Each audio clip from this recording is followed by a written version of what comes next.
He's the 116th Operations Group Commander of the 116th Air Control Wing J-Stars. He moved to Middle Georgia in 1999. He's got married, got 3 kids, 19, 17, and 12. He's a member of the Perry United Methodist Church. Just found out he enjoys turkey hunting. Please give a warm Rotary welcome to Colonel Verhage. Let me say a couple things before I get to this, because I always tell my guys when you're running close on time, be fast and funnier. So, first of all, I'd like to thank my PA staff for coming out today. I know it's short term, and you guys put this thing together, and of course I'm the one that takes all the credit because I'm the spicy, right? Different guys always get the credit for everything. So, Mark Hamby, my next door neighbor, Tommy and David Jackson, I'm mad at you because she showed up with a brand new Corvette in her driveway, and you're killing me with that new Corvette over there. Look at that. I know you can offer me one, but I'll have to pass for now. I've got to get college, as you can see. So the other thing is talking about service before self. It's one of the Air Force core values. That's integrity first, service before self, and excellence is all we do. So there's a lot of things that mean what it says. So we'll take some of that to heart. If you put that and instill that in every day, you'll be successful. One more thing, the Boy Scouts, I'm very involved in that. Many of your Eagles out of Troop 96 here, Perry, have gone through me and the final board. A lot of support there. You've got a great troop there, great leadership for young men. So I would say support that. I'm a big fan of that. And I will continue to support that as part of my extra time of things to do that I seem to have a lot of, or don't have a lot of. I would say, Darlene, thank you guys in the Perry Chamber. I know Ben's in the class 2 with the leadership class. One of my squadron commanders is now in the Perry leadership class. I try to go to one I was making, Perry leadership, get them into the community because we are embedded. As you see, I've been here since '99, the Air National Guard is full time. And this is my full-time job is to defend our nation. I have multiple deployments, about 500-600 combat hours. I've flown over all of the NASA countries to see battlefields. And I've got folks downrange as we speak right now. These are folks that live in the community, that have kids in schools, play on the sports teams and all that. So if you don't see them around, they're probably not around because they're out doing what their primary job is to do, is defend this nation and support the state as well, as you'll see here in a second. So go ahead and give me a slide. I'm a mover. I don't like to sit behind a podium, so if you see me kind of move around, kind of how I run my briefings. And so here's our mission. And we're right now supporting several combat commanders out there, and what I mean by that is like NORCOM, SOUTHCOM, EUCOM, CENTCOM, and those parts of the world are broken down, and that's who we go support with our J-Stars mission, and also our Army National Guard units too. And then also we support the governor in Title 32 status. That's what I am in today. But if I get federalized, then I go overseas and support the president's mission, supporting the combatant commanders overseas. I try not to use a lot of acronyms. If I do, I apologize ahead of time. But if I talk a little bit faster, I will do that. But I'll try to hit on those. So write them down. If I hit one you want me to talk or read, go after. But here, support, go back one. I want to nail this one here. So if we're not supporting the federal mission, Homeland Defense and Defense Support of Civil Authorities. So some event happens here, and your local folks, Instant Command Post, where's the Perry Police Department, he's here today. So it gets beyond their capacity, then they go to the state of Perry, they go to the state, and they go to the federal mission. But we're the state piece, so our folks can come support that. As the Air National Guard, the Army National Guard, and you'll see here Defense Forces of Georgia next. Here's how it's broken down. As you see, Governor Nathan Deal, he's our Commander-in-Chief on the state, so we're federalized, and then it's the President of the United States. And our Adjutant General is General Joe Gerard, a great individual, great American, great soldier, and we're glad to have him as our boss at the state. And then it's so broken down into our Air National Guard commanders, General Tom Carden, good friend of mine, an outstanding soldier, and then General Simmons, also aviation in the 165th. He came from the 165th, which is a C-130 unit in Savannah. And he was our air boss before General Gerard. And then we have the State Defense Force, all volunteer, and then state operations, which includes state employees. And I love Joe to death, but he's a lawyer. What can I say? But also an individual for a lawyer. Okay, next. Here's how the strength. You got 11,000 plus soldiers here in the Georgia Army National Guard. So whenever you know the big nice event that happened in Atlanta, these guys were mobilized and pushed out on the streets to help our communities. Okay. they're here and they're ready to do that when they're not downrange doing the federal mission. So keep in mind that you have a reserve force here. Here's a different location. I won't go through all that, but you can see they're broken down with the big one being the 40th Infantry Brigade. Okay, next. Air National Guard, we talked about the airlift wing over here in Savannah. We're stationed here at the air control wing, and total strength is 2,800 airmen support. But when I say support, it's not all about flying. There's some capabilities here close to one around. Oh, by the way, it's Mustache March. I hate this. My wife hates it. Everybody hates it, but my young guys challenge me, so I told them I grow a mustache. It's only 10 days. I'll throw that out there because I can feel it just whacking me while I'm talking. Okay. I told you it'd be funnier too. All right, here's how the State Defense Force goes. Now, this total strength is only 508. Doesn't seem like a lot, but in times of emergency response, they are a critical part of the Georgia response force. And they are, you can see here, deployed on the state mission and the family federalized the National Guard unit. So they're there for immediate short-term aid to communities. They get out in their communities and help right away, and especially when the community is tasked with a lot of things going on, possible casualties or whatever events going on, blackouts, whatever. But they're here and they're broken down to help the Georgia National Guard. Okay, here's one statewide impact. So what do we bring? Not only the capability for the military forces in the state and federal mission, but this is what we bring to the state of Georgia as far as the economy goes. This is for you, you guys over here in the Leadership 101 class, or the Leadership Perry class, and the 101 in the Macon class. This is what we push to them to show them the economic effects and all the things that we bring. We'll talk about the Youth Challenge Academy here in a second. How many graduates? What does the Youth So the Youth Challenge Academy bring, and that's just a subset mission of what we do. So, and we'll talk about that here in a second, but that right there is a key part of what we do and how we kind of get back into the community, even though we're here defending the nation and the state and the local mission. Okay. And you can see how it's broken down into different counties, population density by county. I mean, this is the eye chart for those who are sitting in the back, but you see a lot of folks involved in here. So we're always recruiting. We're always recruiting young enlisted. We're always recruiting officers. UGA graduates we don't particularly pay attention to. No, I'm just kidding. Thanks to Georgia Tech graduates. Anyway, we do look for superstar folks in your community. So you've got folks in Perry that think they're serving their country, their state, their community. The National Guard, I wish I would have known about it years ago before I came active duty. As a young kid in North Mississippi, didn't have a pair of shoes until I was 12 years old. I didn't need one, or didn't need a set of shoes, but I always hunted fishing, and so me, military, growing up in Scouts and becoming an Eagle Scout was just a logical choice for me. And so we're always recruiting that talent. So as folks that are interested, we're always looking. Okay, you can contact Darlene. Darlene can call me. Okay, there you go. All right, state mission-wise, Counter Drug Task Force Program. So here's another piece. So we're out looking for the fight against illegal drugs. So they're out there. We have a state mission that goes after that. And you can see here, $731 million, 2015 drug-related seizures. So that goes on as well. And folks go, well, wait a minute, you're not flying, you're not soldiering. Wow, okay, this is something different. And what it is, it's a threat to our community, to our young folks, or even old folks out there. And so this is how we're combating it through our state mission. Next.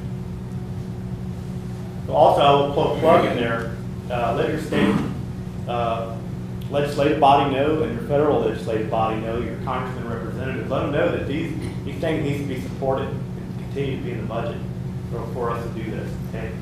This one is important, the state partnership program. What I mean by that is this is unique to the National Guard. The active duty forces don't have this. All 54 states and nations and territories have a unique state partnership relationship with a country. Ours in particular is the country of Georgia. Okay, so in times of crisis, and we have to respond on a federal level, the state partnership's there, where our state leadership already knows the country leadership, and it's a personal relationship. So they pick the phone up. Usually when something happens overseas, the first person they usually call when they're in trouble is not Washington, D.C., it's their partnership state. and say, hey, we need some help.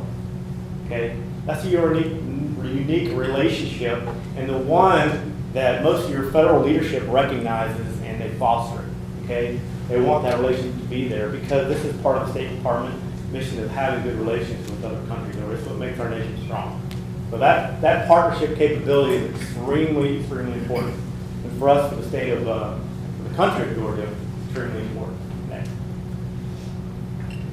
Okay, Youth Challenge Academy. These are at-risk youth that have problems, have issues, and they need help. So we provide them help. And you can see here, we get to the point where they build confidence, they build discipline. But at the end of the day, they get a high school diploma, they graduate, and they're a productive member of society. Okay?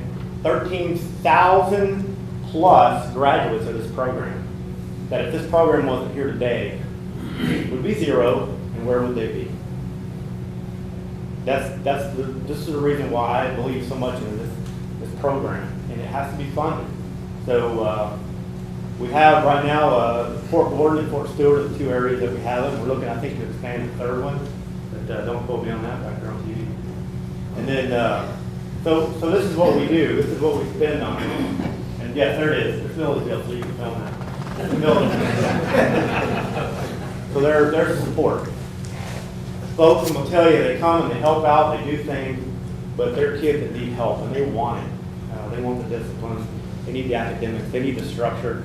We provide that for them. They graduate, and you wouldn't believe some of the kids that go right off to college on full scholarship.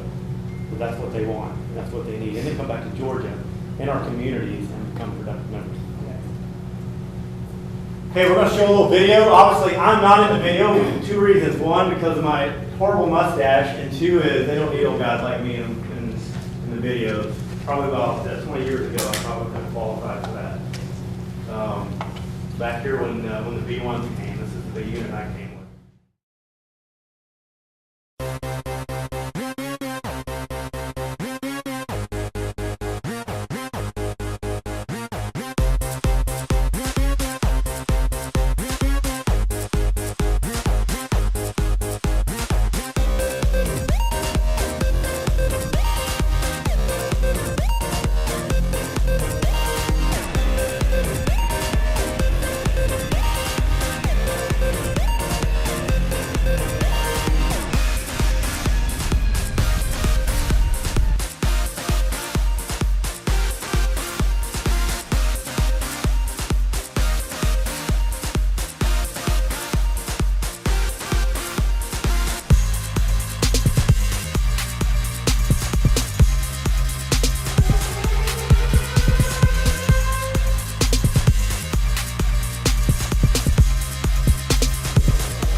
Good video, and we just put that out on the streets.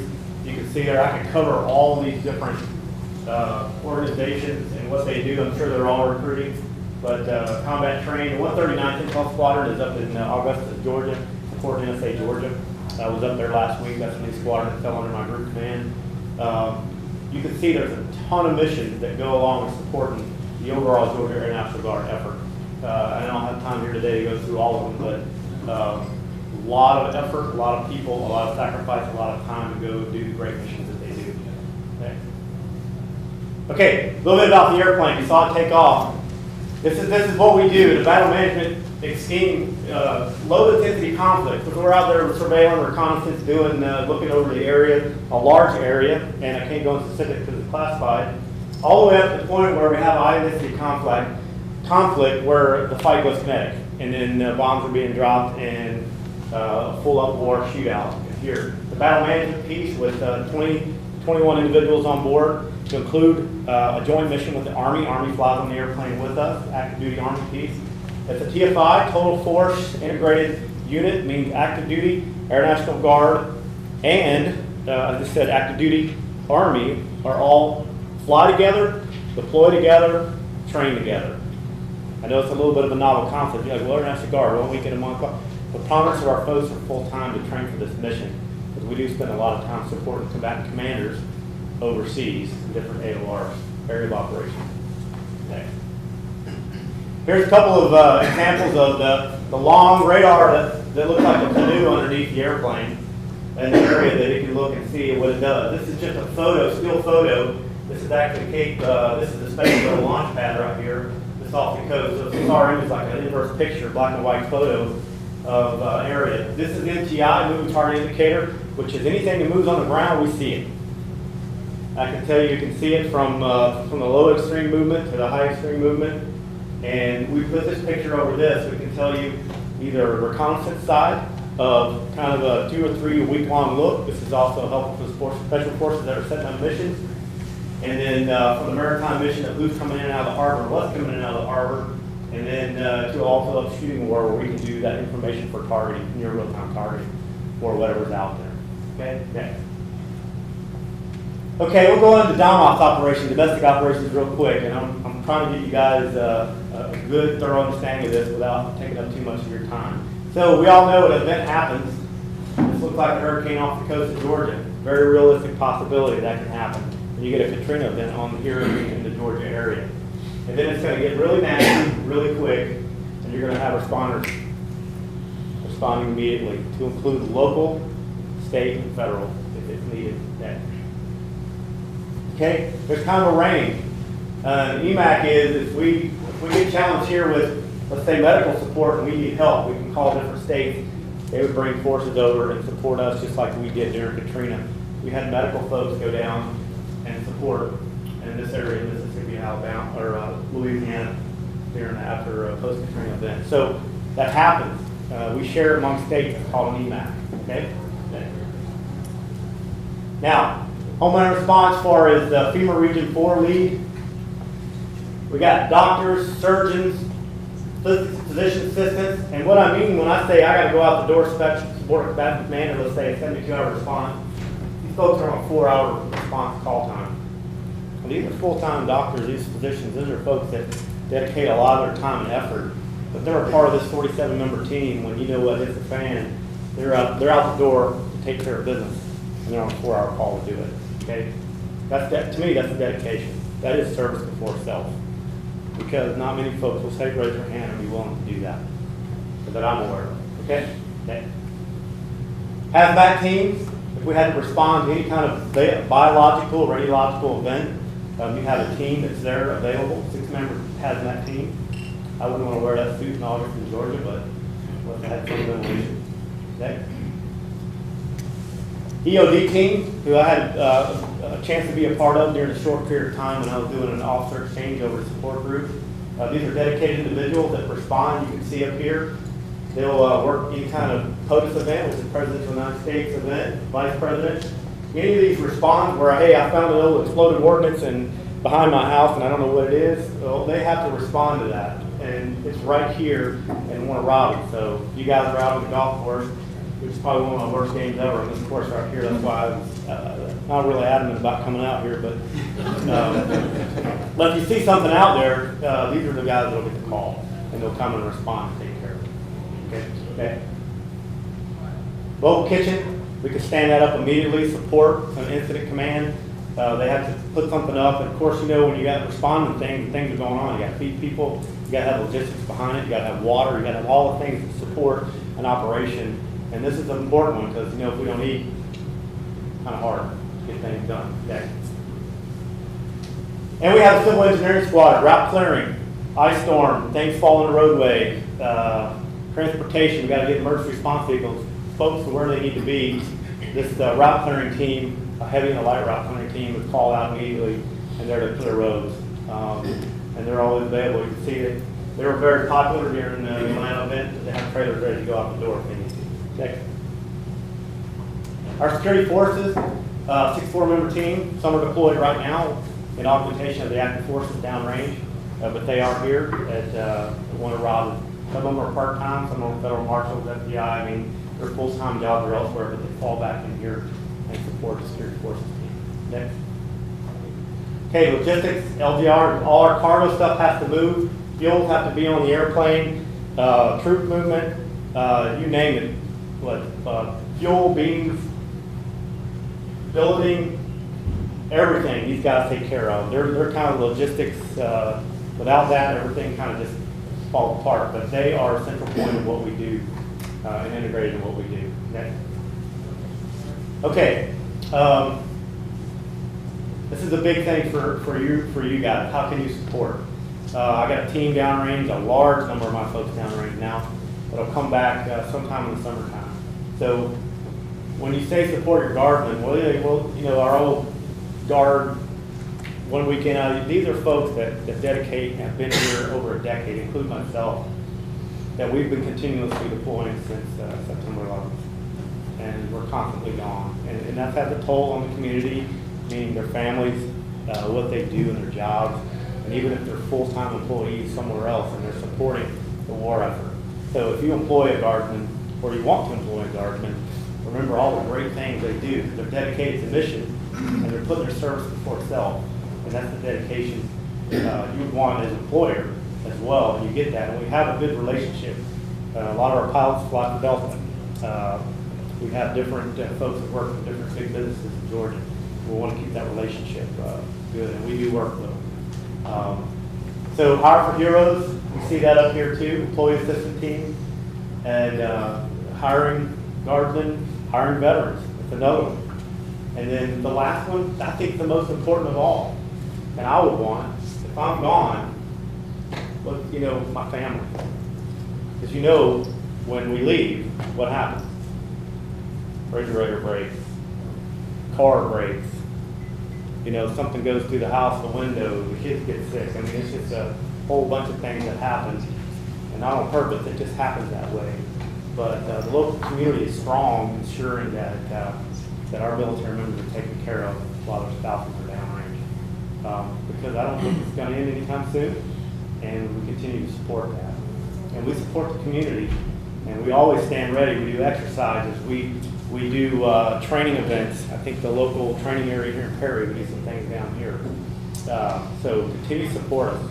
Support in all we do, and because we're supporting you and all you do, so we can have a great community like Perry, Warner Robins, Lincoln area, all the great community support that we already have. I'd like to continue that. But please get out there and support our Air National Guard, Army National Guard, civilians, and folks that support the Georgia Network, and to include most of all our family.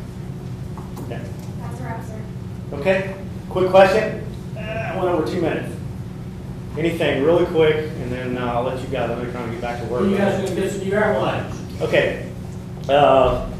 Beat congressman, senator. No, I'm just kidding. Yeah, we think we're on track with that. We don't know exact date on that, but we're hard at work at trying to get the replacement to the old 707 airframe. Still flying well. Our maintainers, a testament to them that they work hard to keep the airplanes flying. We want to keep them safe. We got young kids flying this airplane, but the mission's going well, and a lot of modern avionics equipment in the back. But we hope for recapitalization. We hope we'll stay here in central Georgia, and our community Air National Guardsmen will continue to fly it and employ it. But right now, all I can tell you is I don't know when, but I know it's on track so far. But it's always a budget away from it. So we got to continue to voice that. That's where the community comes in, continue to voice that. Okay? What else we got? I know you're all looking at your watches. Okay, thank you.